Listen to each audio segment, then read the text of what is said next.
Hello guys, our new theorem is every abelian group is nipotent.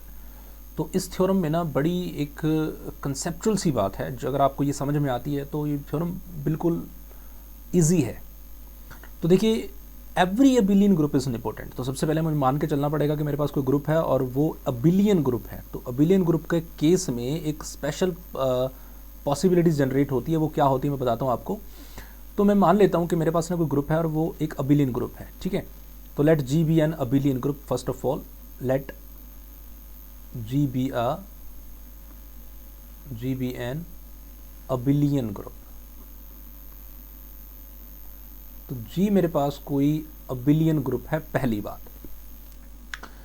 और इसके लिए मैं मान लेता हूं कि कोई सीरीज एग्जिस्ट करती है। कंसीडर कर लेते हैं एक सीरीज को। कंसीडर द सीरीज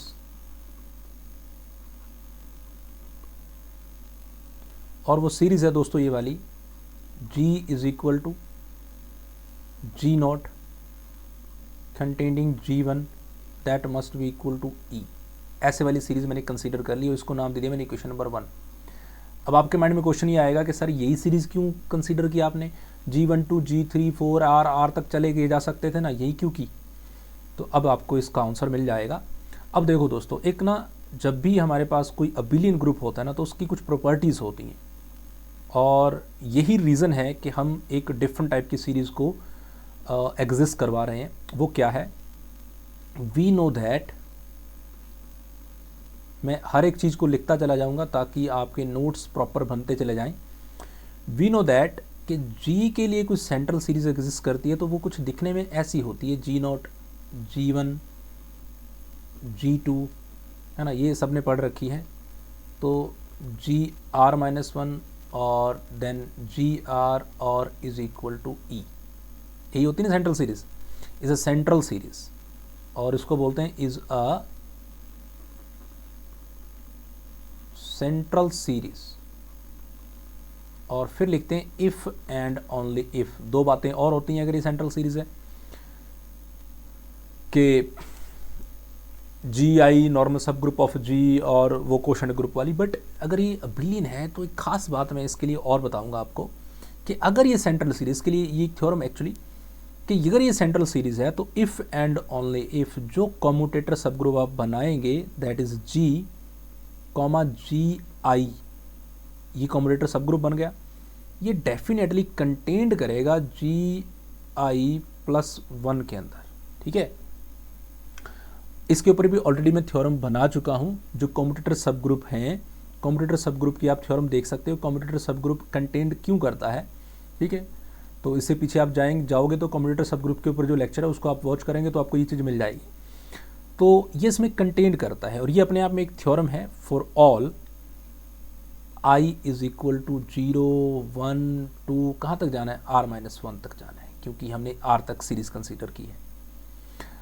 अब ये एग्जिस्ट करती है चीज, we know this thing, okay. अब देखो दोस्तों, अब मैं अपनी सीरीज की अगर बात करता हूं तो उसको इससे रिलेट कैसे करते हैं। तो जो मेरे पास जी नोट G1 और इज इक्वल टू, ये सीरीज मैंने कंसीडर की, तो मैं उसी सीरीज को यहाँ पे इंप्लीमेंट करता हूँ। तो जी की जगह जी रहेगा और जी आई की जगह लिखता हूँ मैं जी नोट, यानी कि मेरा पहला सब ग्रुप एक टाइप से। और ये किसके इक्वल है? जी का मतलब तो जी ही है और एक्चुअली जी नोट का मतलब भी तो जी ही है, क्योंकि G not is equal to G. और that must be equal to what? That must be equal to E, क्योंकि G1 इज इक्वल टू ई। तो ये भी क्या आएगा? ये कम्यूटेटर सब ग्रुप ई इक्वल टू आएगा। अब आपके माइंड में सर ये ई क्यों आएगा? भैया देखो, अगर जी अबिलियन है, ध्यान देना मेरी बात का, अगर जी अबिलियन है तो अगर आप इस सेट को जनरेट करते हो तो आप कैसे करोगे जरा? तो आपके माइंड में आएगा सर हम इसको ऐसे करेंगे कि इसके पास एलिमेंट होंगे, एक एक्स होगा एक वाई होगा। चलो मैं ले लेता हूँ भैया, एक्स वाई का कम्यूटेटर बना लेता हूँ, ठीक है। ये मैं आपको एक रीज़न दे रहा हूँ, इसको समझ जाएंगे तो कहानी क्लियर हो जाएगी। तो कम्यूटेटर होगा, कम्यूटेटर कैसे खुलते हैं जी? एक्स इनवर्स वाई इनवर्स और एक्स और वाई। अब ये सारे एक्स वाई एलिमेंट किसके हैं? जी के। जी कैसा है? जी अबिलियन है जी। अब जी अबिलियन है, ये एलिमेंट जी के हैं, तो आपस में कम्यूट करेंगे तो ये आगे पीछे इस तरीके से चले जाएंगे जी, एक्स इनवर्स एक्स के साथ, वाई इनवर्स वाई के साथ, और एट द एंड ये दे देंगे ई। तो इसका मतलब ये कम्यूटेटर एलिमेंट एग्जिस्ट नहीं कर रहा है, इक्वल टू क्या आ रहा है? ई। तो भाई मेरे इसका मतलब G for all x y belongs to G के लिए आप बात कर रहे हो, for all x y belongs to G. तो अगर जी के हर एक एलिमेंट के लिए यही सब कुछ होना है तो इसका मतलब जी को मैं जी जो कम्यूटेटर सब ग्रुप बनेगा, ये क्या होगा, ये ई तो होगा नहीं होगा। इसका मतलब you proved this thing, theorem prove हो गई, बस यही तो बात करनी थी। इसका मतलब आपने ये प्रूव कर दिया कि ये जो कम्यूटेटर सेट आपने बनाया है G comma G not, okay, जो कंटेन्ड करता है किसके अंदर, G1 के अंदर, that must be equal to E। Okay, so hence जो इक्वेशन 1 थी आपकी वो क्या बन गई, एक सेंट्रल सीरीज बन गई, is a central series. Clear, central series for G।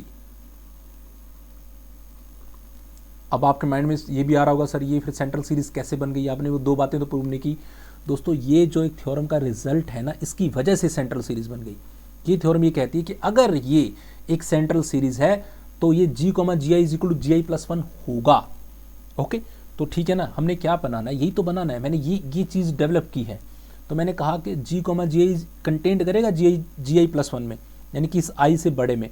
तो मैंने लिखा G नोट, ये कंटेंट किस में करना चाहिए, G1 में, तो ये G1 में तो कंटेंट कर रहा है, G नोट कंटेंट करेगा G1 में, यही तो करवाया हमने। और ये क्यों करा, that is equal to E, तो ये एक सेंट्रल सीरीज बन गई।